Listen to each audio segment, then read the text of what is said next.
Hangouts Live. Here we go, guys. Hey, folks, welcome back to another episode of This Week in Photo. I'm going to start that again. Hey, folks, welcome back to another episode of This Week in Photo. I'm your host, Frederick Van Johnson. Joining me this week to discuss some interesting stories. Not all of them are photography related, but we're going to make it feel like they're photography related. I'm joined by Mr. Tim Engel of Tim Engel Photography and the angry millennial himself, Mr. Jose Rosado. Hey, Frederick. How you doing, Tim? Before we started rolling, since Jose has claimed the angry moniker for millennials, what do we call you and I? What are you going to be? The somewhat complacent? Yeah, the passive button put. I don't know. The passive, the exhausted. We're the denial generation. There you go. We're in denial. We're exhausted.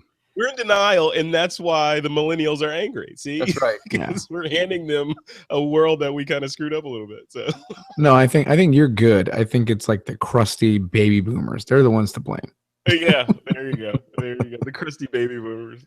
Jeez. And then the next generation after you, Jose, we were saying, because they have to deal with like melting polar ice caps and rising temperatures. And SPFs of like 100. Yeah. Right. We'll call them what the bacon generation was it Tim called it. Right? That's right.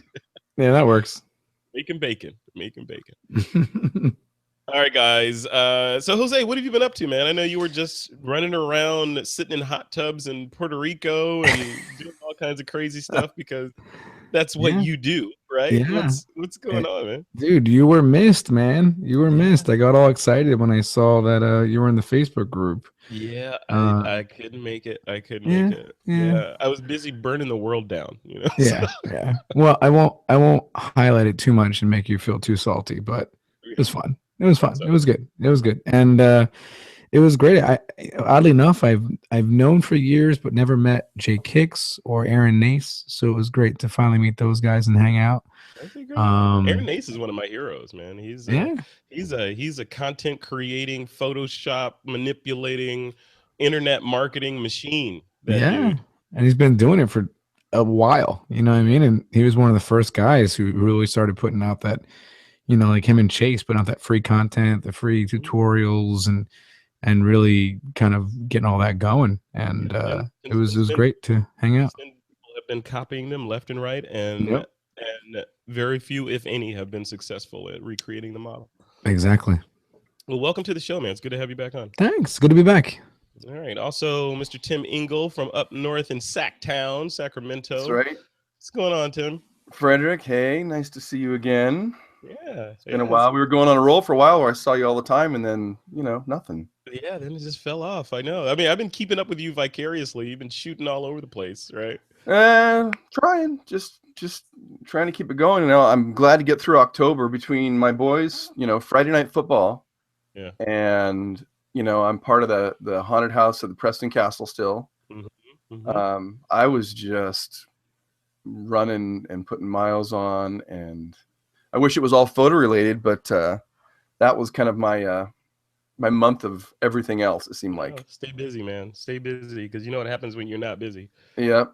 Weeds grow and rust forms. That's what happens. Yep. And then now just planning for the rest of, 1 month left, basically. I think I got like 30 days left in the year of anything, so that's it.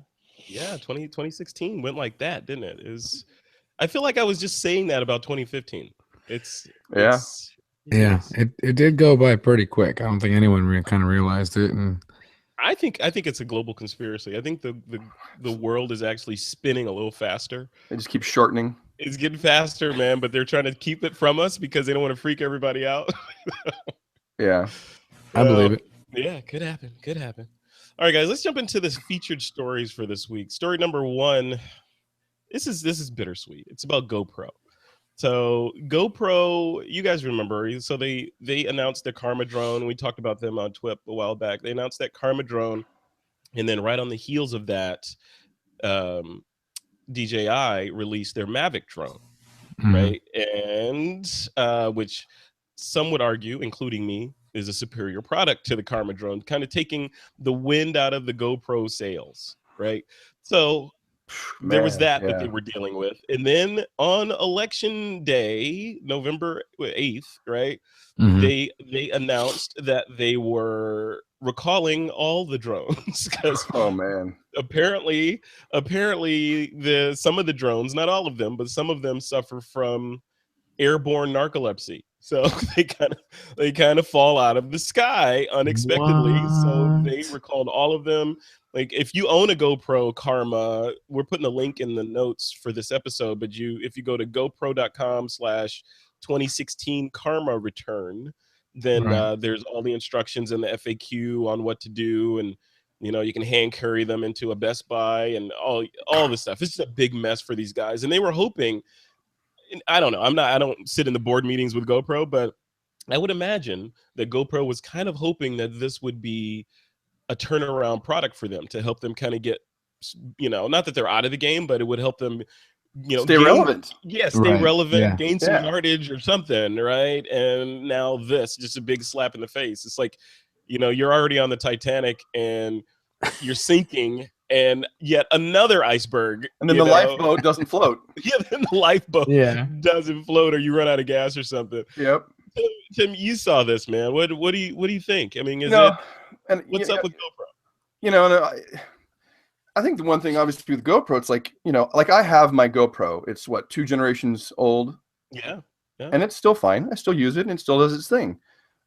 So there is no need for me to buy another GoPro. So I think this product was going to be the one thing that, got relevant again, and obviously was another market. And watching the specs, I think you and I both were like going back and forth even that day on stuff. Mm-hmm. And looking at it, and like, all the things that I complained about initially with my drone, which was the repairability and the size and all those kind of things, were addressed. And even the idea of taking that camera gimbal off and doing the handheld. Yeah, because you and I are both Osmo owners, so that was kind of like, you're putting your chocolate in my peanut butter. Oh, so I thought, wow, all these pieces sound great. But then DJI just like, boom, was almost next day. Yeah, hits it, and I mean, it just is amazing to me that a company of GoPro stature, you can't screw that up. You have to get that right out of the gate. That thing has to fly and fly high. I mean. Yeah, but in a lot of ways, you had to be a sniper with the whole supply chain thing, and I would imagine that they were marching towards, that show. Was it CES? Was it CES when they pushed them out? Was it? Yeah, whatever show that was. So they were marching towards that. I can imagine the stress in the marketing department and engineering and all that to get this thing out. And at a certain point, you got to make decisions, right? You gotta say yes or no. I can see engineers saying, "Okay, boss, do you want it to do this or not? Or the software is buggy. Do you want to push it out or not? Do you want it to fly or not? Or no? Yeah. Jesus. But boy, I mean, what's worse though? Delayed by a short time and then coming out strong, or coming out and just getting recalled, every single one of them. Yeah, Jose, you saw this article, right? I mean, GoPro's dropping out of the sky. I actually didn't. Like I said, I was in Puerto Rico all week, and we didn't have much service. So oh no, yeah. So I just got back late last night, and today I was in Baltimore City at the Entrepreneur Expo all day. So news to me. This is wild, and it's crazy. This is crazy, right? Yeah. I mean, that's literally like the one thing people freak out and hope their drone never does. Like. Well, out of the sky. Yeah, 40 feet in the air. It's the nightmare scenario. So you're lucky if it's only 40 feet in the air. Imagine if you're 400 feet in the air and the thing gains, is able to get up to terminal velocity on its way back down to the ground, and over a soccer field of kids. Yeah, or somebody's baby or something. Yeah, right. I haven't thought of that. Yeah. Yeah, I mean, it could really end badly. They did the right thing by recalling these things. Right. But yeah, I mean, we all hope they learned from like the Tylenol debacle in the 80s, when they just recalled everything, and was swift and like, all right, our bad, when a lot of companies still try and think, oh, well, let's run the numbers. Is the percentage of people who may die, able to be, settled by our lawyers, and we'll even out. We'll still work out near their end. It's like, no, just or do pull the a right thing. Volkswagen and say, yeah, Oh let's my God. let's on purpose hack the code to try Yeah, to right. fool people, and then hope we don't get caught. What's the Right. likelihood that we'll get caught? Let's take that Well, risk. You know, yeah. that didn't work out so well, did it, Volkswagen? No, it did not. Yeah, It did yeah. not. So I mean, but this has been a year of that, right? 2016. So we've got this recall from GoPro. There was the whole Samsung exploding phone fiasco, Oh my right? God. And that was the first time I was on a plane since that happened. Yeah. And they literally made people like check the phones. Yeah. The last I flight can't I get was on the on, plane. they didn't check them, but they made the announcement with the the whole part of the announcements before you take off when they say make sure you turn off your gear and all that stuff, and they specifically said Samsung. They specifically said, it was the first time I ever heard them like use a brand name in the negative. Normally they say make sure you turn off your iPads and iPhones and mobile devices and whatever. This time they're like, no Samsung phones, the Galaxy 7s are allowed on this flight. If you have one, please let us know. Yeah, it was wild. And I mean, like, and how do you come back from this stuff? I mean, what does GoPro do? Do they come back and say, okay, these are now perfectly fixed and they're $500? Yeah, I don't know. This is going to be interesting though. That's a good point, Tim. From a marketing perspective, I want to see what they do. Like, what do you do when you have a product like this and you're already struggling, and you put out a product that's, I want to say it's a dud, but it shipped with some flaws, right? That have to be corrected, and you have to regain trust from traction and market share, because once all the people, because GoPro launched this thing, they launched the Karma, then DJI launched the Mavic, so the people that were going to buy the Karma saw the Mavic and are like, oh no, I'm going to that party instead, right? And the people that actually did pull the trigger on the Karma have to send them back, and those people arguably still want a drone, so they're gonna go buy a Mavic, right? And so you don't get that market share back. You're done. You don't get it back. So now, and the Mavic is a superior product, which means it's sticky. So now when GoPro comes out with, okay, really this time, we got it. It will stay in the air, we promise. So what do they do? Yeah, they got to do something. Like whether it, like you said, whether it's a, maybe they offer people, hey, look, if you don't want it, we get it. We'll do a buyback program, or, there's got to be some like incentive. Incentive to say, hey, look, our bad, you know what I mean? And well, but the incentive was, I heard, I couldn't find an article on this, but someone was, I think my neighbor Matt was telling me about this, but he was saying that that they had offered to give the people that bought the Karmas Hero Blacks, the GoPro cameras, right? And I'm thinking, yeah, that's great, but for the people, it's like, I bought a car, now I have to turn the car back in, but instead they're going to give me a steering wheel, Right. They're giving me a window shade. Yeah, a window shade, or car seats, like, I kind of wanted to fly, dude, but thanks for I think it's a nice gesture, but at the same time, it's probably not enough. Yeah, honestly, but then you say, well, what is enough? For some people, like, when they're pissed, right? And they're and they're totally negative, there's nothing you can do. You know what I mean? It's like, oh, here's a voucher, here's this, here's that. You go, no, it's a principle thing. I'm done. So it's like, some people you're just not gonna be able to get back. And it's the worst possible time to, like, right before the holidays, right before Black Friday. Oh yeah, right. All that money is just like, if I was the CEO over there, I'd be like, you guys kidding me right now? What are you trying to do to me? What are you? And they got hammered the next day after DJI. Yeah. On the stock. Yeah. I saw that today. I saw today, like, I meant to figure out what the hell was going on, but I saw all the like software stock and everything else was going down a lot today. Yeah. There's a lot of reasons why that stuff's happening. And then there's what was the other one I talked about last week? I think it was Nikon. You guys remember the Nikon Key Mission 360? So I bought one, and really? You were the only person, I think. I get it home. I try to set that thing up, and I'm all excited. The hardware, the camera itself feels robust. I mean, it felt like badass. This thing was like really cool. So I'm trying to get it set up, and I've got 1,000 devices over here that I pair with my phone, right? I try to pair this thing. Nope, cannot pair. Nope, cannot pair. I'm like, what am I doing wrong? Is there like some magic switch somewhere? So I get online. I do what any of us would do, right? You get online, Google problems with Key Mission 360.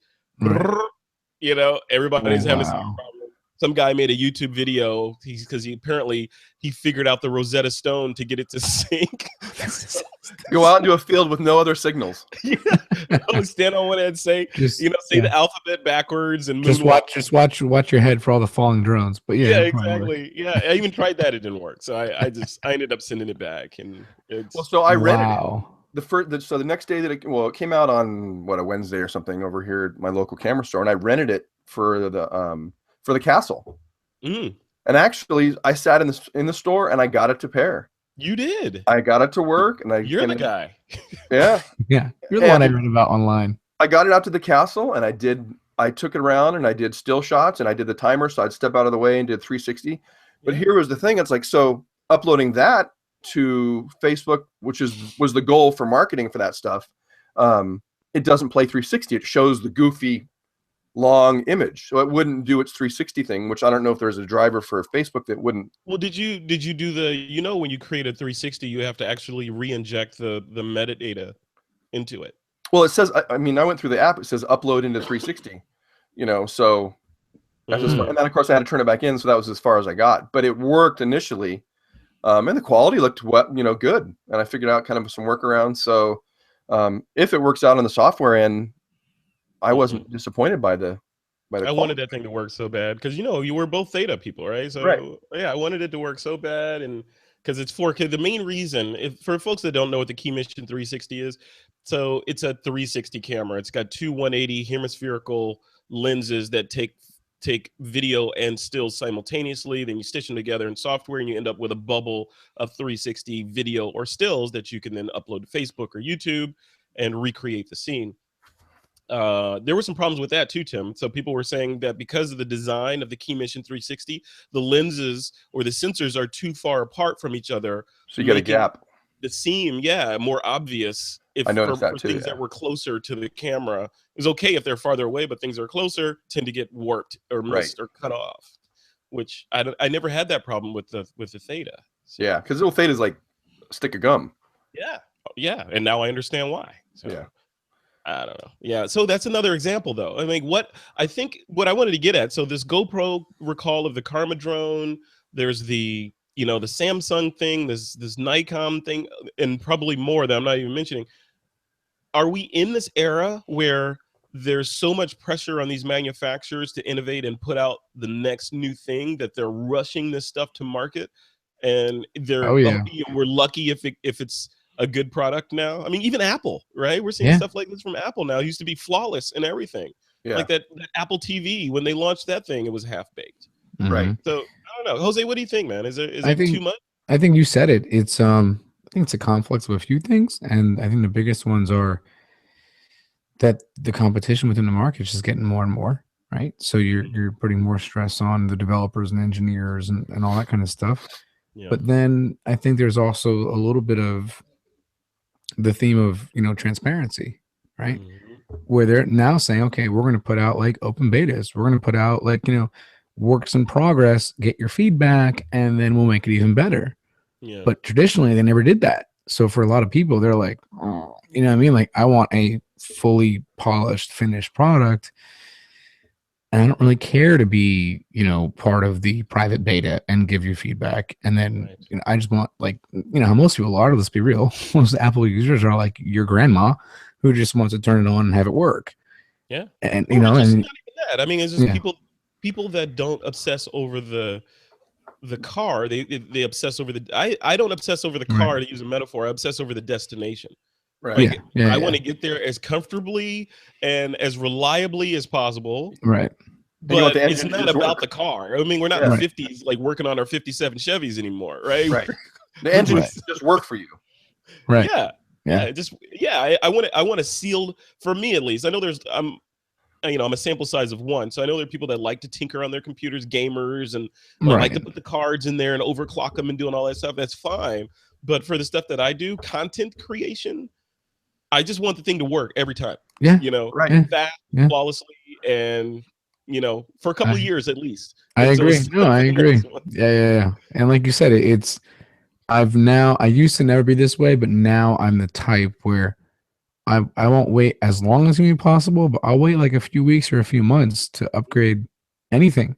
Right. Yeah. The phone OS, my computer OS, like Photoshop, Lightroom. yep, Mhm. you know, all that, because it's just, to me, it's just not worth it. And I literally see it all the time. You know, you go on the Facebook and you see all your photographer friends going, "Hey, is Lightroom being weird for anybody else?" Or, "Hey, Photoshop's being weird." And I'm like, "It still works for me." Mhm. I'm 2 generations back. I'm fine. Yeah, exactly. I'm like, I don't know what little tiny micro added feature you got, which you probably won't even use, but you felt the need to update. Okay. Yeah. Yeah. You know, so Yeah, and then you're basically doing the work of the QA and engineering team at these mm-hmm, companies for them. mm-hmm. You know, Oh it's no, Yeah, I almost was like a, absolutely. I was an early you're a adopter. college student and you're a poor college student that's signing up for some drug trial, right? Right.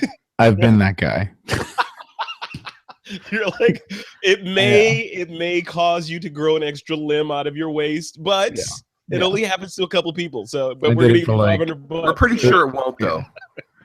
Yeah. It was a 3-month test and I got $300 out of it. And that to me was a lot of money because I was broke. Oh man. What was the trial, man? Are you allowed to say? I'll be honest, it was actually a bipolar study. And you Ooh. got free cognitive therapy. You got you're part of a double blind test. So you got like either like medication 1 week or a sugar pill. But all I did it for was the money. So I was like, all right, Interesting. yeah. You're like, I'm fine. No, I'm not. I said I wasn't fine. No, I didn't. Yeah. Yeah. I don't know. I part of me, I don't know if it's just me getting more mature or whatever, but part of me is just like, you know what? We said this on the show last week. We were talking about Adobe Max and Photoshop's breakneck pace of innovation. Hmm. You know, coming out with these new features that we didn't know we needed. I'm like, just slow down, man. It's like I Yeah. think it's distracting people from the work. Like it Yeah. distracts us from like even cameras. Like these new cameras come out now. It does this, that. You know, we spend 2 Right. months figuring out this new whiz bang feature and less work thinking about the next story that we can tell. Right. I used to be an early adopter on all that stuff, but I don't have the time now if it doesn't Yeah. work. Yeah. Mhm. And you said it. I mean, to me, it's like I think we're just kind of seeing remember the like whole megapixel race, Mhm. right? Like what was that, like 10 years ago? Yeah, I think we're seeing that, but within the more mature, like, you know, computers and you know, every laptop all of a sudden having to be have a fake keyboard and be a tablet again, and it's like, there's always got to be Yeah. some kind of controversy, right? Mac versus PC, Canon, Nikon. Canon, Yeah. Nikon, JPEG versus RAW, iOS versus Android. right.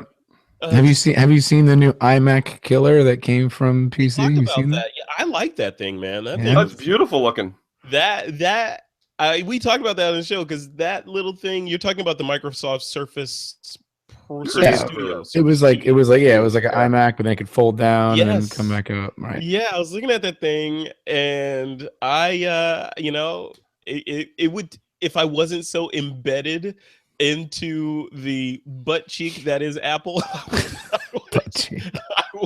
I would get it, you know. But I'm in this ecosystem. Yeah, I'm I was gonna say, fully when's the embedded. last time you've been on Windows, like a Windows operating system? It's You been know what I mean? years Right. since I've moved a mouse on a Windows machine. Right. Like And then I wouldn't know how to get around. The only way I could get around on a Windows machine is if you launched a browser for me. Then I could get around. and then you figure even that's Windows 10. So Uh-huh. that didn't have speaking of buggy launches and all that stuff. I mean, Right. that from what I understand, it still is like bricking people's computers. And then you Yeah. can't even roll back, you know. I It don't, sucks. I don't know. The people, when we did that show, people were talking about, yeah, Windows is awesome now. All the people, all the, but because we were Federico Chile was on, we were talking Mhm. about how or he was saying, or I think we were both saying that Windows back in the day had this issue of over time it would slow down, and then you'd have to, Yeah, because it would get like, saddled with viruses and everything else. right. And then people came out online, of course, to the defense of Windows saying, no, that's incorrect now. Modern Windows has none of those problems, and it's fantastic, better than the Mac Huh. OS. Huh. So, I mean, that's the thing. I mean, I don't know if I got to the level where I had the time and the resources to buy a Windows machine along with my Mac setup to test it, to just sit here and like, okay, let me use the Windows machine for a day and then go back to the Mac. Yeah, just turn in the Ken Rockwell. Yeah, The Ken Rockwell of computer systems. No, I can't do it. I just got so much there's so many other cool things to do Right. to worry about the toolbox, you know? Yeah. Frederick's got to fly his drone and do his 360 work. Right? In his house. Man. Come on. That's right. I wouldn't mind getting a tour. I've only seen 2 rooms in your whole house. Come on over. Yeah, come on over. My house has a few rooms in it. Nice. So I think in should we call this bad karma? Bad karma. Yeah. Oh, maybe. I don't know. I don't want to see. I don't want to name this episode something that will haunt you. That will literally come full circle. I don't want to like pile on to GoPro because I want them to survive. I think they're a great company. They make a great product. So I don't want to pile on and expedite their demise if they're heading in that direction. I want them to figure it out and fix this and do something cool. I think DJI needs competition. I was hoping that there was going to be some strong competition. There's other companies out there that make drones, but DJI is like the distance between them and those other guys is getting wider and wider. And we were hoping that GoPro was going to come out with something that was going to at least, put something else on the horizon. But, well, and of all things, I was hoping with the idea of the GoPro repairability that would help that issue. Mm-hmm. If you have something wrong with the DJI, it's like, good luck. Oh yeah, don't get me started with that, with the DJI support. Right. So there is that's where that pushing the phrase DJI support is like military intelligence. It is an oxymoron, my friend. Oh, that's too funny. That's coming from a veteran here. Yeah, no, that was pretty humorous. All right. Happy belated Veterans Day, by the way. Thank you very much. Thank you very much. All right, so you guys see these quotes I put in here about karma? Let me see. Let me read one. They're down at the bottom. So here's a quote. I try to live with the idea that karma is a very real thing, so I put out what I want to get back. That's a quote from Megan Fox. These karma quotes seem very appropriate to karma's falling out of the sky to me. That's right. Here's one from Chris Pine. You may know him from the new Star Trek series as Captain Kirk. He says, I believe in luck and fate, and I believe in karma, that the energy you put out into the world comes back to meet you. Well, it sure does. That's very accurate. Yeah. Yeah, just don't stand under it when it's coming back to meet you. And then Andy Dick, you may know this comedian, he says, I used to steal a lot, but I don't do that anymore because I believe in karma. Oh, dude. He used to do a lot of things. Yeah. That guy is a nut. Karma should have had these quotes for their marketing. They should have. Well, you know what they should have done when the marketing guy said, you know what, we should name it karma. They should have vetoed that because, if anything goes bad, it's just too easy to make jokes around it. Right. Too easy. I think you said it. I don't think it'll really ruin them per se. I just think it's going to be a very hard, expensive lesson learned, and and that's it. But either they'll climb out of this hole, or they'll become a tasty, affordable acquisition target for some other company. Yeah. Really? You think it will go that south for them? Yeah, it can happen. Dude, Sure. Come on. Yeah. Have you been to Silicon Valley? Have you that, but the graveyard of companies that once held great promise, that innovated in an area that you're like, oh, they invented the XYZ, they'll never go away, and boom, somebody else comes up behind them and gives them a wedgie and they're gone. So. I mean, I get that. I just feel like they've been, like you said, they've been around so long, and this is just like a little side kind of product. You know what I mean? I mean, granted, it was pretty big, but I can't imagine they were assuming that it would start meeting or eclipsing the GoPro sales. Well, that's the thing. The GoPro sales were already on a huge decline, like rapid cliff decline, and they were trying to figure out. Like you were literally wearing one of those winged squirrel suits with the GoPro on. Pretty much. And then the guy crashed in the tree. Pretty much. Well, we talked about this because the issue with the GoPros was, and armchair quarterbacking, the decline was market saturation, because once you get one, the next one that they come out with is not revolutionarily better than the one that you already have, and the one you have is great, right? So then you have a one-time customer instead of a repeated customer. You don't have built-in obsolescence. No repeatable income. Right. Like with Macs, you're essentially buying a subscription to the Mac because it's like every 2 years you gotta go re-up your subscription, buy the latest Mac. Yeah. Not so much with the GoPro camera; they're already rugged and designed to last pretty much forever. So it's kind of like you ever shoot with Chimera boxes. What do you mean? The light, those modifiers. Yeah, the lighting modifiers. Yeah. Right. Yeah. Exactly. Yeah. There's guys who had them from the 70s, and they try and literally Chimera's people try and reach out and be like, "Hey, you want a new one?" They're like, "No, I'm good." Yeah, it works fine. Yeah, I love it. Now it's retro. It's got that old purple logo. Can't get that anymore. Okay. Still works for me, man. Don't you know? Yeah. Or Rolexes, right? At least they appreciate and value. They appreciate. That is it's an not like investment. they're getting reoccurring revenue off of that Rolex customer. Yeah, exactly. Well, I get that. Yeah. I was gonna say, guys who buy them usually can buy more than one, but I get that. Yeah. Why would they? Right. All right, guys, let's take a quick break. When we come back, we're going to talk about Snapchat's new spectacle glasses. Ooh. All right, we're back. So, unless you've been living under a rock or gallivanting around Puerto Rico. Hey, this I heard about only because I signed up for the Hustle email newsletter. Okay. That's about it. All right, well, tell us about these glasses then, Jose Rosado. I think what was really neat was if you what follow, are they first? Define it. If you follow, I don't remember the founder's name, but he was seen for a while now, almost maybe a year, wearing these really big, thick black rim glasses, and people were obviously, you're in Silicon Valley, people were were trying to figure out what it was, and whispers in Silicon Valley, and they finally within the back corners of Starbucks everywhere. Exactly. Yeah. And it finally came out that they were making glasses that could essentially record Snapchat or record for Snapchat. And I think what was interesting was hearing about how they're implementing them, that they're doing a kind of almost like a guerrilla grassroots kind of approach where so cool. Yeah. It's all just vending machines, and they're not even really big branded. Well, they are big and yellow, but it's not like you can imagine you would sell these things everywhere if you wanted to. Yeah, they look like minions. They look like giant. They do. That's exactly what I thought of. Yeah, right. That's exactly what they look like.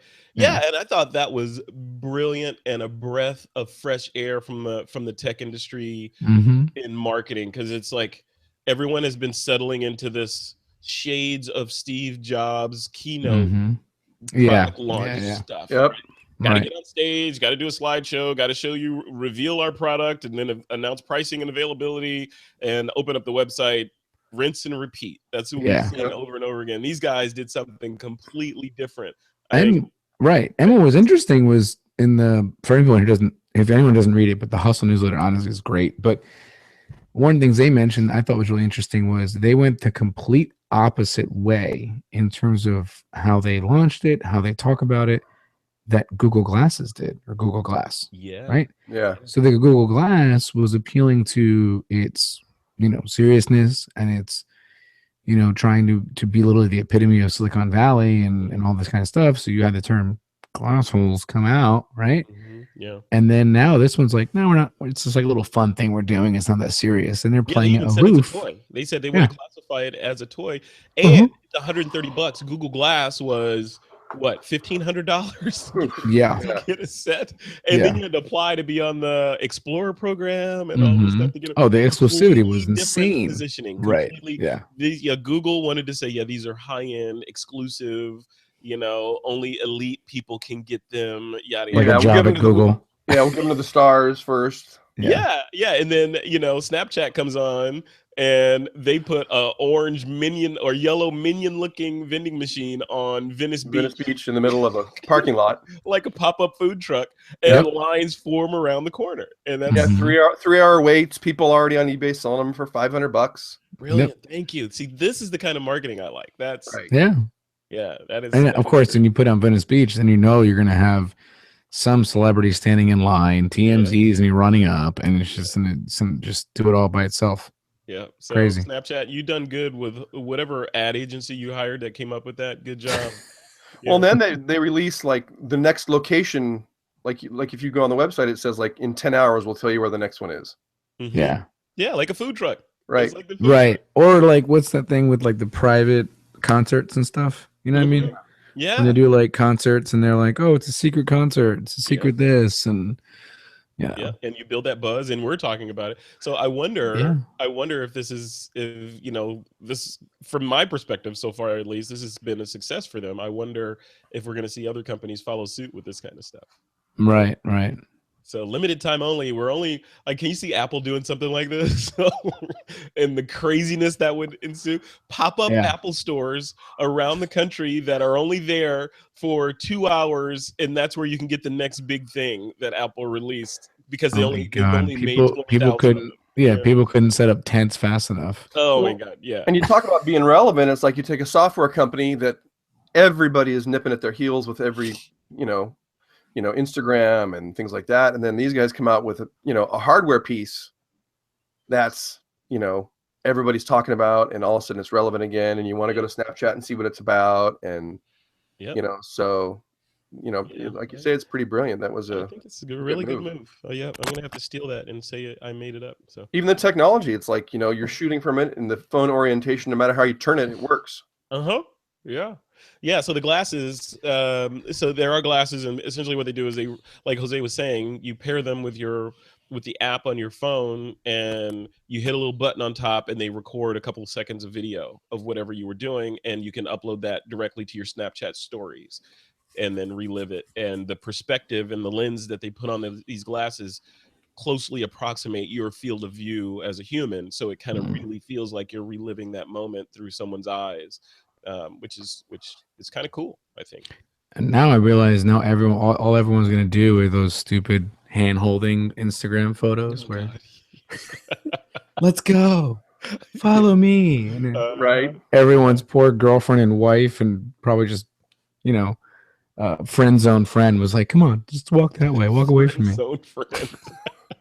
Is that the FZF? Yeah.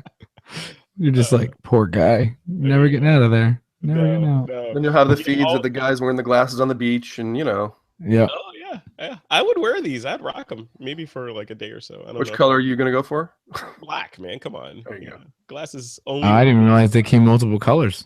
Yeah, they're. I think they have 3 models. They have black, like a purplish teal one. I think I forget what the other one is. Probably yellow. No, I was gonna say no classic yellow. I think red. Wasn't it red or? I don't know. Yeah, but they're 3 colors. But there really is only one color. So like Henry Ford said, you can have this car in any color you want as long as it's black. Yeah, I love that. Yeah, red, teal, black, and like a red. Oh, okay. Yeah. Oh, red though. I'm a fan of red. See the racing stripe red here. Yeah, you rock red. Yeah, red and black is my color scheme. All right. So anyway, that's Snapchat's new spectacle glasses. Check them out. I doubt if you'll be able to get a pair of these anytime soon. If someone has these, contact me. Let me know, because I want to talk to you about them. And I'll say, unless you want to spend $500 on eBay. No, I don't want them that bad. I'd spend that $500 on something else. And I'm not on Snapchat at all lately. So right. Yeah, I've been doing Instagram stories. Are you on there? Are you on Snapchat? Me? Yeah, Jose. No, not really. I'm on it, but I'm not really using it much. I switched over to Instagram stories, but even that hasn't been much. Yeah. I'm just I don't know, man. I'm trying not to be curmudgeonly, but I just don't. I don't feel like people. Well, it's a two-way street. I don't feel like people want to know that much about me, and I don't feel like I want to share that much about me. So right. Yeah. It's kind of a symbiotic relationship. Yeah, I log in occasionally to look at the goofy face swap things, and that's about it. Yeah.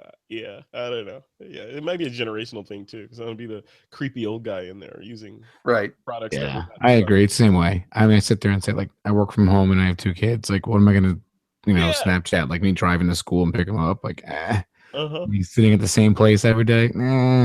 Right. Exactly. Yeah. I don't want to reveal the mundaneness of my life to people. Yeah, I'll just said, what is it? The like the mysterious allure. I'll keep some mystery in there for people. Yeah. Security through obscurity is what they call. Yeah. Oh, there you go. There you go. Yeah. All right. That's what they used to say about the Mac, by the way. They used to say, because Windows machines get viruses all the time and Macs didn't. that it was security through obscurity because no one used a Mac. So it was not really worth it for virus people to write viruses for. Wasn't enough of them to do it, right? Yeah. Yeah, who's it going to run on? No one's using that crap.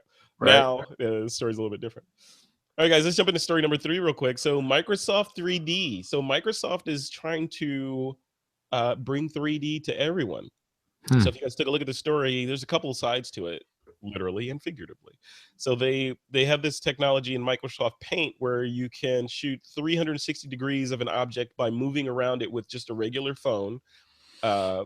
A regular Windows phone doesn't work with iOS or Android. Oh my God. Yeah, they lost it already. Windows phones. I want to talk about that. That's exactly what I'm talking about. Right. So you can scan an object and then do things with it in 3D space and send it to people, and they've got a whole little marketing plan. Yeah, of course. The other 5 people around the world who actually use Windows phones. Yeah, well, I see. The angry millennials. Send your mail to the angry millennials. Right. I'm just saying, like, they have, to me, it was just like anything else. They have tons of promise. They're great. It was just clunky, and the worst part is they were amazing phones. Like you know, the way they're built, the way their capabilities and all that were great. For a long time, they had the best cameras, but just the UI just sucked, man. And it just you can't come back from that, you know. Yeah, I mean, yeah, it's just like like the other stuff we're talking about. It's people get married to their devices and they become really sticky, and it takes dynamite or something really crazy and irresistible to move them to something else. But this thing, being able to create 3D objects with your camera, that's pretty interesting. And you know, although that's not new, that's actually been around for a while to do. Right. It's just never been mainstream from a company like Microsoft. But it's interesting their overall 3D strategy, which I think kind of starts looking very Black Mirror scientific, science fiction like with the Hololens that they have. Have you guys seen the Hololens headset? No. Oh my God. Okay. So the link is in the notes, and we'll put the link. That. Yeah.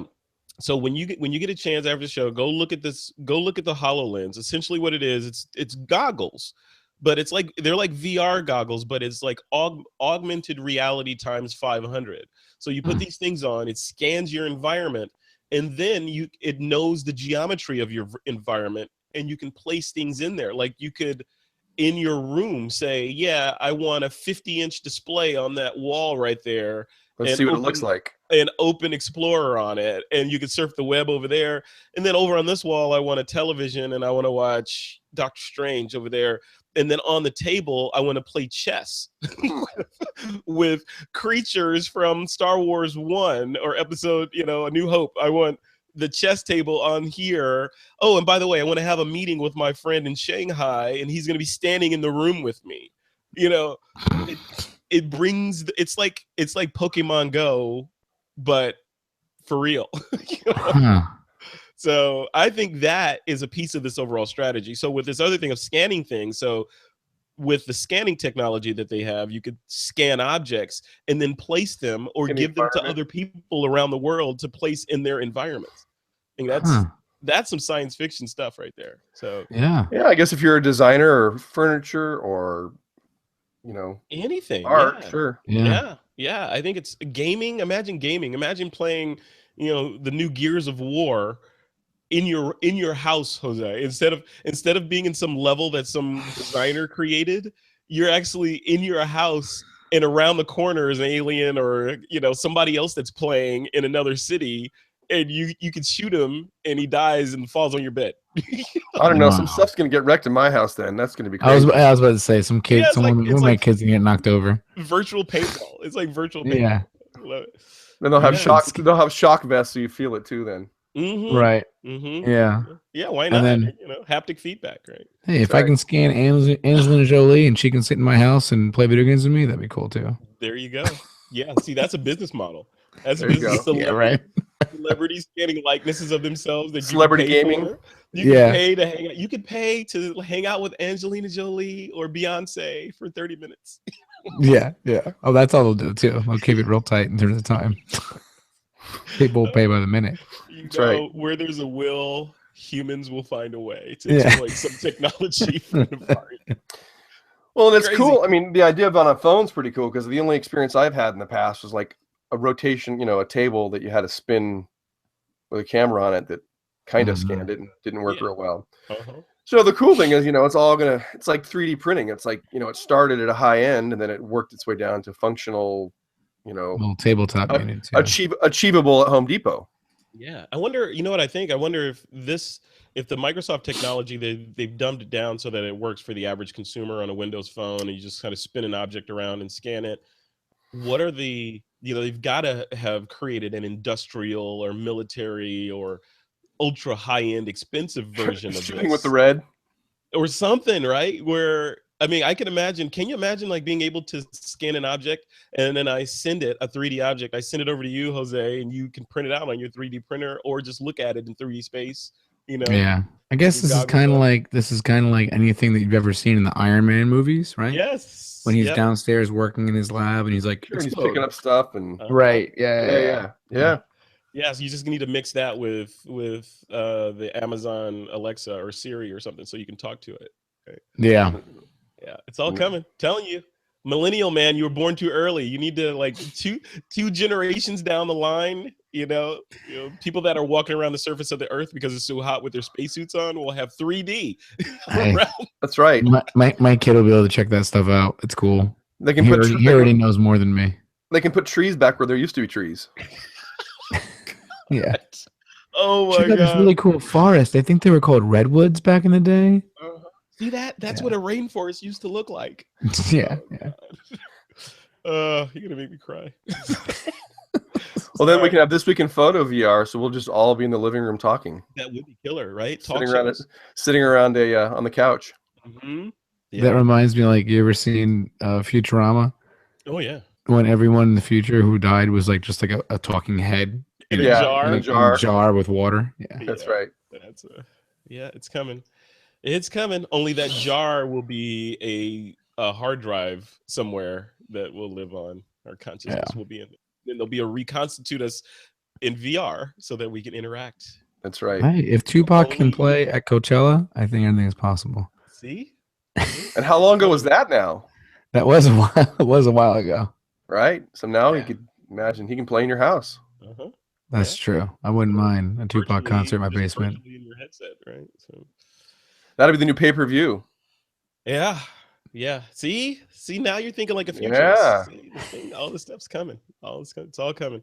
If they can launch, we start the show saying this breakneck pace of technology is too fast. They need to slow down. And then we get to this part, we're like, oh, speed up.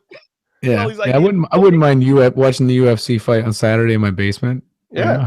Have them throw the octagon in my basement. That would be pretty cool. Well, it'll be like with Star Wars, they had the little game of chess or whatever with the animals on the, Right. Yeah, that's what I'm saying. What I think is going to happen, hopefully, probably, maybe way outside of our lifetimes. Wouldn't it be great to change the theater experience from a passive 2D or pseudo 3D experience to an immersive experience where you are in the environment and you're in the room with Doctor Strange as he's doing things. You can look around in 360 and not interact, but you can kind of feel like you're in there as they switch from scene to scene and get that I was actually there kind of feeling versus I'm sitting in a seat eating popcorn watching it unfold in front of me. Yeah, that is interesting, and hopefully then, like you said, it would be all around because I don't even like 3D movies. Yeah. Like the fact that like every 20 minutes something is supposed to come out of me, but it just gets blurry and I get a headache. You're right. I sound so crotchety and old saying that, but I've never liked 3D movies. I think charge you more. It's like the whole thing's a racket. Yeah. Well, hey, I saw Doctor Strange on opening night in 3D and IMAX up in Seattle. Oh. Dude, that was. Don't get me started. That was good. All right. Well, I've always wanted to do the IMAX, and so I think that convinced me. I'll try it with him. So listeners, go check out Microsoft's HoloLens. Go check out this 3D stuff that they're working on. We'll link to everything in the show notes. It's the future of a lot of stuff, including photography. See, I worked it in. Photography. Nice. There you go. Nice. Bring it back around now. All right, let's move into the listener Q&A segment. This email is from Kathy Holmes. She says, I'm interested in getting into fashion photography, but I hear it's a crowded space filled with insiders. How do I break in? And please don't say just keep trying. Just keep trying. What else? Wait. Tim, come on. You're the man, man. You're no, in I that don't industry. Jose's there too. So I think that, you know, reading that question, the only thing I thought about is like, you know, every city has, you know, a designer community, you know, clothing design community. And, you know, I'm by no stretch where I would love to be, but, you know, I tapped into that community. And I work with them on a regular basis. And I think having the designs and the models and the makeup people and a crew, and working with that was the only way I knew how to do it in the beginning. Yeah. To the point where, you know, when, you know, if the local magazines, you know, if they go to fashion stuff now, they call me, because I've tied into that network. And I obviously get that question on a regular basis. And I think that, my answer to them is you have to be able to give value back to that community. It's like if you get a designer and you get a model and you get a hairstylist and you get a makeup artist and you're terrible, they don't want to work with you again. But how do you even get to that part where you get rejected? Like how do you get to that binary, I hope they pick, you know, I hope they select me point versus being yet another photographer in the ocean of photographers that are trying to break in? Well, you know, for me, it's like I'm in a, you know, I'm not in a big town. That's a big, you know, it's not a fashion thing at all. Sacramento's pretty big though. Well, but it's like, you know, I've tried to, it's a small pond in a lot of ways. So the other thing I've tried to do is work in my small pond and expand my pond, because I never dove into the ocean because I knew I'd be that little guppy. And so I've kept expanding out to the point where it's like, as you know, it's like I've been able to do stuff in San Francisco and Seattle and things like that. And the other thing too is it's like I've been nice to everybody along the way. Relationships. Yeah, and it's like, you know, I have a friend who was a designer in an agency, and we did some fashion work. This is like years ago. Yeah. And I was always cool to him. And there was a point in which he said, he goes, "You're the only one of these, you know, people that have come in, these contractors that have sat and like talked to me." And then he gets promoted up and he goes to Seattle and he becomes an art director and he calls me first. You know, and I delivered on that stuff for him and made him look good. And it's like, if you're part of the solution and not the problem, I think then that stuff just continues to expand. What about, so that's I look at it as like, that's a broader industry, right? Yeah. So people that are hiring for gigs and that kind of stuff. Yes. Fashion photography. But what about when you narrow it down to the stereotypical fashion photography in New York, and you know, the stereotypical pretentious New York fashion photographer that walks up to a set 5 minutes before it's supposed to begin, assistant hands him the camera, snaps 2 shots, drops the camera, walks away, you know, drives away in his red Ferrari. Jose, how do you get to be that guy? I mean, and I think Tim said it, you know, he a lot of it, and people don't like hearing it, is just doing the work, you know, like working on your craft, getting better, not sucking. And then beyond that, it's, you know, putting together the team.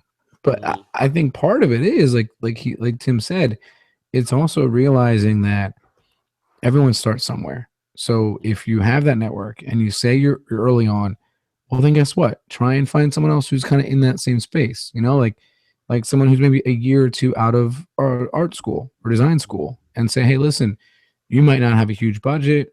Well, I can't afford to hire and pay the models to work those gigs with you. So what if we all kind of do our own thing? What if, okay, I'll shoot your stuff for next to nothing or for nothing, whatever, for a portfolio. And then I will go to the agency and say, let's just shoot your fresh faces. Yeah. And you know what I mean? And just be realistic. And then you work on that and you keep building on it. You know, you keep working, keep testing with the agency. You tell them, hey, look, I'd love to become a paid tester. Okay, well, we'll talk about it. Again, they're going to want to know, like Tim said, you're not a dick, you know, because especially in that industry, you're talking long hours, you're talking being around people all the time. And a lot of times when people meet you, they want to know, can I spend 10, 12 hours with you on set? And are you going to be like so disagreeable and be a diva early, especially early on? That's crazy. Yeah. But be a diva to the point where no one's going to want to work with you. And if that's the case, it's like, you know, it's not going to bode well for you. And those are sage words, and they translate to pretty much every industry, right? I mean, whether you're a fashion photographer, you're laying carpet, you're working on cars, you're working, you know, you got to be able to, you got to be agreeable and be a person that people want to be around. Otherwise, you're not going to be around people. And if there's a budget, find a gig where you can work solo. Yeah, if there's a budget at stake, they want to make sure that you're not going to screw it, because then they're screwed. Right. Yeah. No, yeah. And like, like you said, you can throw in any kind of metaphor you want. When you start working with other people, it's everyone just remembers, like sports, do your job. Yeah. Do your part, do your job. The collective whole will be a success. If any one person doesn't do their job, and look, this isn't a school project, like a school group project, Yeah. where someone gets high the whole time, shows up for 5 minutes, and still gets an A. No, like you will literally get replaced the next day or that same day. I've seen that happen, so and never be called back again. Exactly. And that was Right. like Tim said, you have to be nice to everyone. And especially in that very ugly, gritty, snobby New York fashion industry, the circles are very small. And especially as you keep moving up, they get even smaller. Yeah. So you might think it's nothing that you blew off some art director 5-10 years ago. Oh, well, now that person runs the company and they remember you. Oof, that's tough. And that happens all the time. Yep. Yeah. Relationships. Yeah. And to bring it back home for Kathy, like it might seem like she said like a kind of cop out answer, but the truth is there is no secret sauce to anything. No. It just comes down to doing the shitty work no one wants to do. Excuse my French, and being working relationships. Period. Yeah, And you know totally. what? The biggest thing, I think Tim can agree, know your craft, sure. Be on time, sure. But I think the biggest thing also is emotional intelligence. Yep. Can you read people? Can you take care of your own stuff? Can you not let things overwhelm you? Can you see it in other people, whether it's your subject, your model, or the makeup artist who's crying, or the anyone who's on set who maybe you start realizing is giving off certain vibes, whether it's get out or whether it's hey, you okay? Yeah. All that stuff goes a long way. And that's your job, right? You're Yeah. the photographer. As the photographer, You're the ringmaster, right? on that set. You're the head coach, whatever. Yeah, Right, you're yeah. the CEO for whatever span of time, because in the end, the final product is your responsibility, and no one's gonna say, "Oh, these photos suck. Where's that makeup artist screwed up, stylist?" Yeah. yeah. It's these photos suck. Who do we hire? Oh, Tim Ingle. Yeah. And I'll even give you an example of like the team, failing. It's like years ago, I had a hairstylist who came in and did a reasonably good job, and I was pretty happy. And the makeup artist adjusted the hair because he wasn't on set. Well, this guy then turns around later on social media and blasts her. And so I called him out. I said, I can't have somebody on my team calling another person publicly out of my team. Yeah. Right. Yeah. I said, I can't have it. I said, I can't take that risk and have the stress of now you being on set. So that was the last time I worked with him. That was it. Yeah. That's all it takes. It's all it takes. I mean, and you talk about not losing your cool. I mean, Frederick, how many times have you ever seen me lose my cool?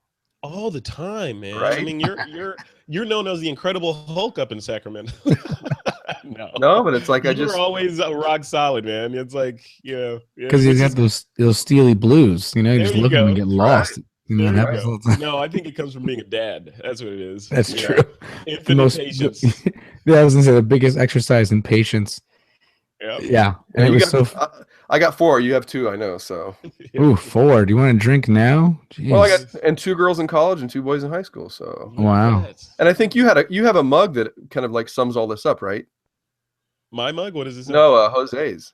Oh, what do you have? I never actually bought it, but I wanted to. It said, "Go ask your mother." Or no, it said, "Don't be a prick." Oh, yeah. Yeah. I love it.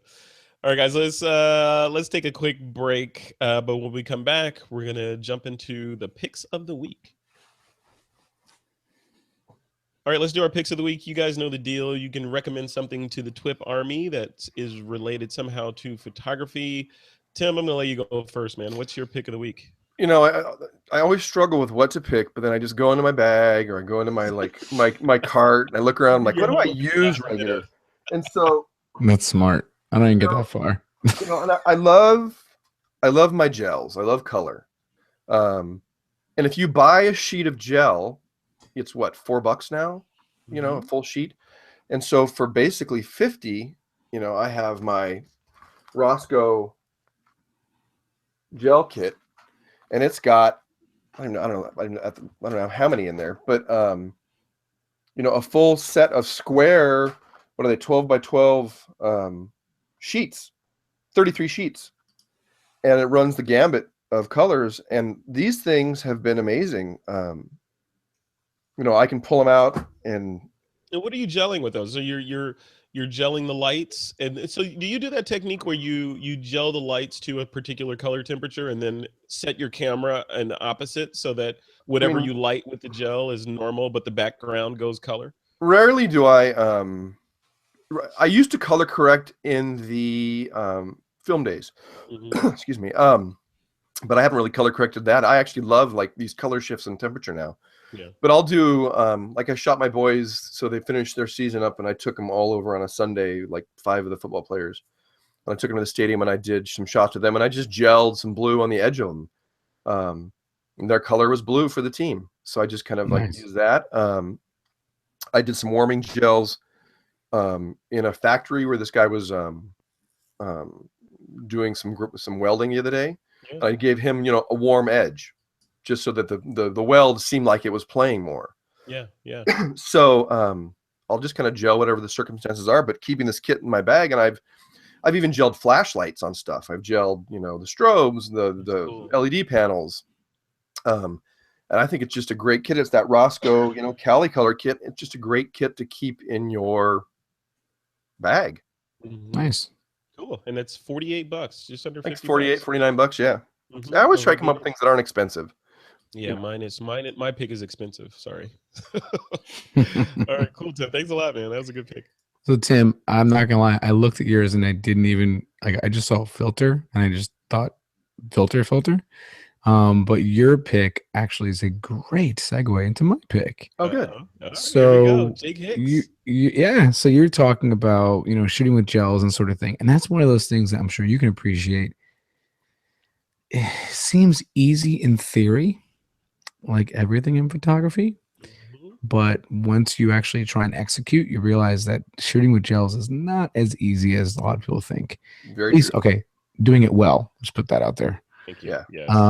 So it was funny, like I had mentioned earlier, one of the people that I was really excited to finally meet when we went to Puerto Rico was UK photographer Jake Hicks. And he's for a long time now been known as someone who does amazing gel work.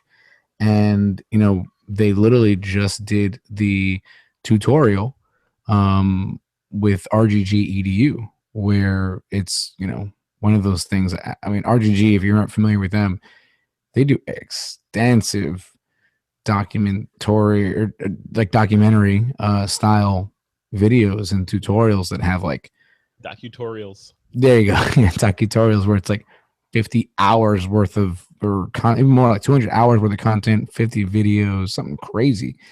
And like I said, if you check out his stuff, you know he's pretty damn good. And it was really funny because how we both kind of, you know, sharpened our chops at shooting gels and shooting in general was we literally both used to work at a place called Venture Photography at a school. You know, wow. I should say university for the UK people. And we both used to work there. So he worked at one in the UK. I worked at the very first one that came to the US. And oddly enough, we both worked at them at the same time and didn't even know each other. So it's kind of wild us finally meeting and catching up and talking. I interviewed Jake Hicks. What was it, back in July? There. Yeah, look at that. Yeah, showing his stuff on the screen now, and his stuff is fantastic. So check out. Amazing. Yeah. Just we'll link to this in the notes, but just go to TWiP and search for Jake Hicks, and you'll see the interview and a lot of his work. The dude is fantastic, and you know, if he can make a colored gel moonwalk. Or the fact that how many he used at once is pretty wild too. Yeah, it's not easy. You got to check his stuff out too. It's I'll look at it. I think I've seen his work before. I'll have to listen to the interview. Yeah, go check it out. Yeah, go check that out. Very cool. Excellent pick, especially since there was a you know, TWiP interview that coincided with it, Jose. That's how I roll, brother. It's just a big circle. Yeah. It's a big circle. Yeah. All right, so my pick is the DJI Mavic Pro drone. Look at this. How come it didn't rise behind you? Yeah, it would have been making a lot of noise. It would have Look at that. felt, wouldn't. It's Yeah, too there you cute. go. Look at the little face. Look at that. That's It's like a little kitten. crazy. Look at that. It's like a little kitten. It's like a little Star Trek ship. It is. It is. So this is a Mavic Probe. If you haven't heard of it, it is from DJI, that company we talked about earlier in the show. It's their latest quadcopter, and it is small yet mighty. Look at that thing. So it is a couple of the top line specs has a range of up to 7 kilometers or roughly 4 miles from the controller.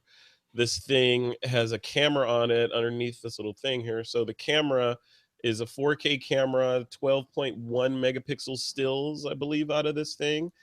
The flight time on one battery is about 27 minutes. It's got sensors all over the place. Like on the bottom here, it's got 4 sensors.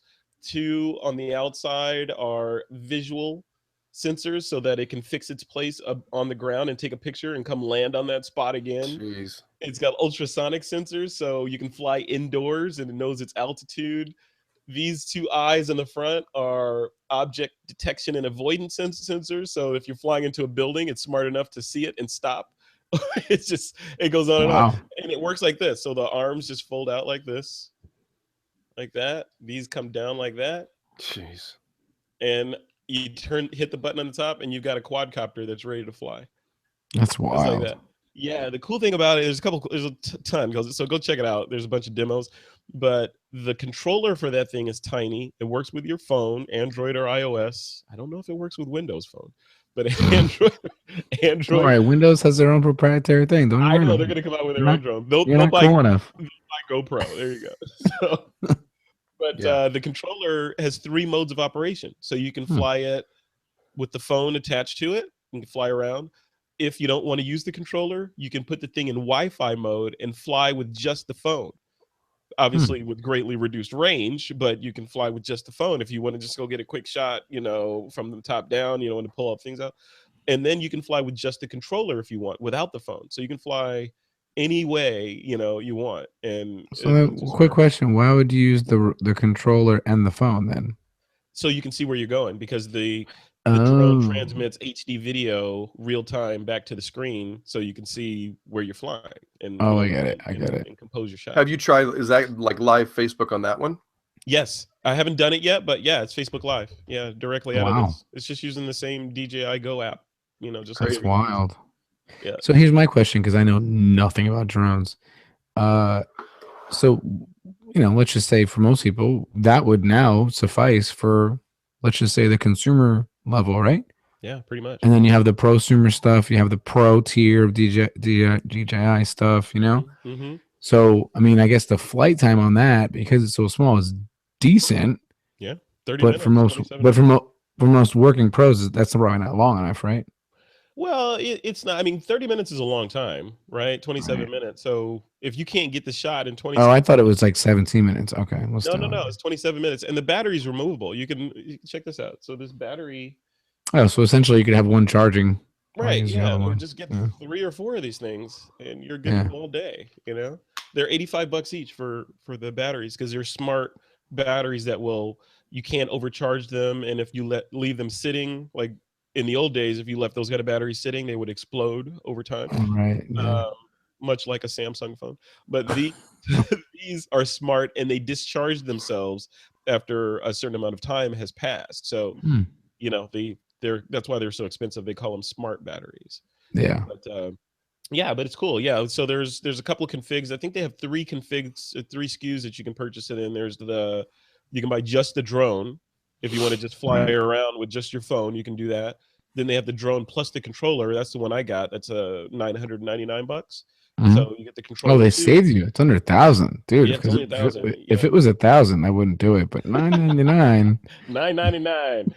And then they have a config. I think they call it the Fly More config, where you get a bag, you get like extra. You get an extra battery. Extra batteries. Oh, okay. Wow, not bad. 2 extra batteries. So I think you have a total of 3 batteries with you. So what's that, like 1,500? I think it's like 13 or 14, something like that. Yeah, that's not bad. Yeah. So if you're gonna get into the drone space and start flying, this thing is more like a flying camera than any of the other drones. So the Nice. other drones, great cameras. Tim, you've had drones for years, right? So Yeah. they've to date have been required a certain amount of geekiness and hobbyist mentality about them, right? Yeah. Way more than I wanted to do, right? Yeah, this one feels like it's a consumer drone that, you know, you turn it on, you hit a button, you're flying. You say land, you hit a button, it comes in, lands exactly where it took off from, and you get shots. You know, That's wild. it's Does it do like the other ones that when the battery starts going low, it comes back home or no? Absolutely, yeah. Wow, yeah. nice. Frederick knows that one well. Yeah, we remember that story. Yeah. So just to make a long story short, my Phantom 3, I had just gotten it, right? It was relatively new. Tim and I meet up and go fly that thing, and we're flying over like a little creek or something that's lined by trees on either side. And it starts, you know, it's smart enough. It starts giving you warnings like, hey, I'm running out of battery. And I chose to ignore it. I know where this is going. So that's where this object detection and avoidance system comes in on this one, because what the old drones do, the Phantom 3 Professional, it goes to a predetermined altitude and then beelines its way back home to the point not where it's knowing if there's a bunch of trees in the way. Has no idea what's between it and where it's trying to go. And this thing was coming back towards those trees, and it was beeping over the water. Yeah, over the water. So if it hit the trees, it would hit the trees and gone into the water. So I'm trying to cancel the auto return so I could, you know, take control of it. Oh my God. But it's a 2-step cancel. You have to like say cancel, and then it says, "Are you sure?" And I'm not looking at the screen. I'm looking at the drone trying to fly it. Oh my God. And he's panicking, and I'm seeing him sweat, and it's like, you know, it's 30 degrees out. He's streaming it on Facebook. Oh my God. That's too funny. And I'm standing in the water prepared to like go in if I have to. Catch it. Yeah, that was my lesson. That was a lesson learned right there. That was almost a several $1,000 lesson, or $1,000 lesson. Oof. It's funny you mentioned that, because literally on Halloween we went to my father-in-law's neighborhood, and we walked around there with the kids, and we went to like this really nice neighborhood down the street, and there was everyone. It was really funny in this neighborhood. I don't know why I ever thought of this, but everyone sat in their driveway with a fire pit, and they were drinking. So all they would do is, oh yeah, just go up there and get candy, or they'd hand it to you. And I'm, you know, like, wow, that's pretty smart. And we're walking around this neighborhood, and you see this. I'm like, is that a drone? And it was really small, and it was flying. And we're like, oh, guys, look, a drone. And they're like, oh, wow. And I just see the house, and then I see this dude walking in pajamas, just following it. And he's like, wait, what's going on? He's like, oh, man, it's just like not coming back. It's not even, I can't even get it to work anymore. And it just keeps going. Yeah. And then it just starts landing in someone's backyard. And I was like, oh, we'll just go knock on the house and go get it. And he's like, this is when you know you're in a nice neighborhood. He's like, I only spent $200 on it. Screw it. Just throws the remote and just walks away. Oh my God. Yeah. I was like, that's why I don't play with drones. Well, no. I mean, you just be smart about it.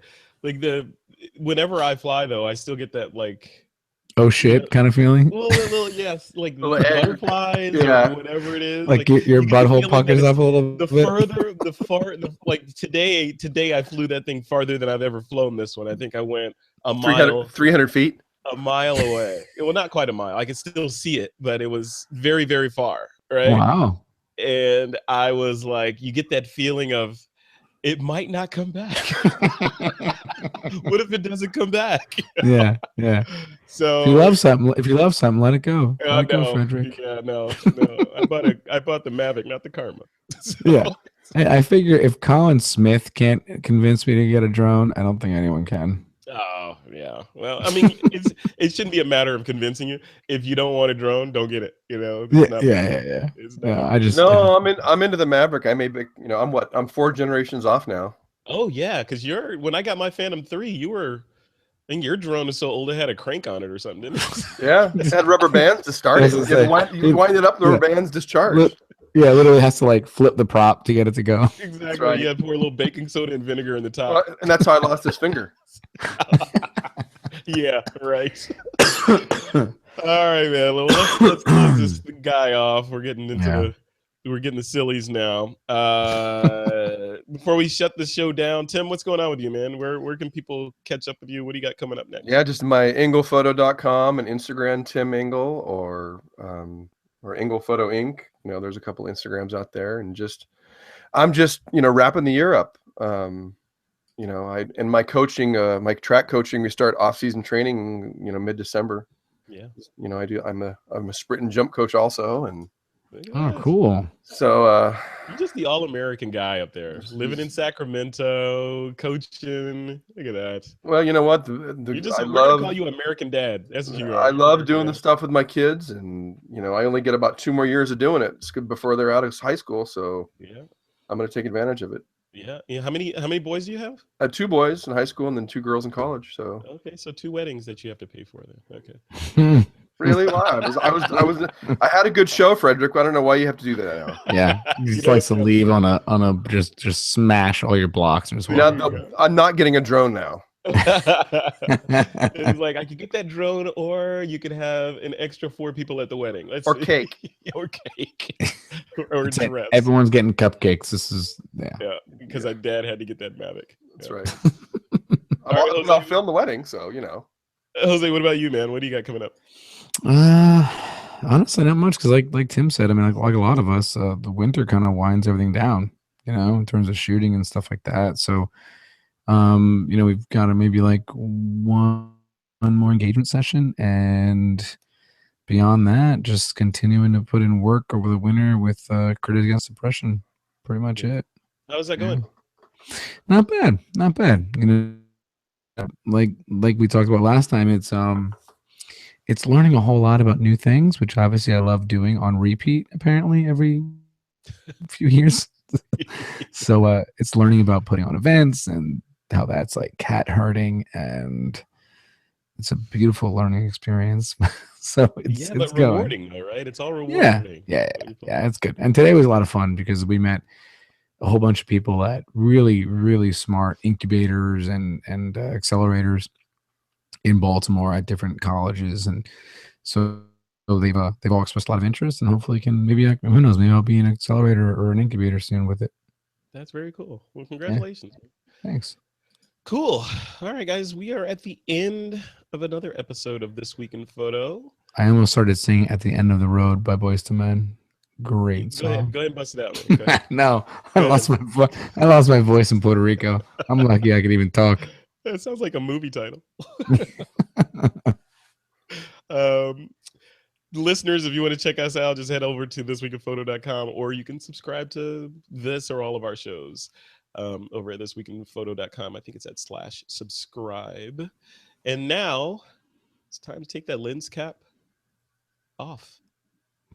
Or I want to say it's time to fly. And then fall. All right.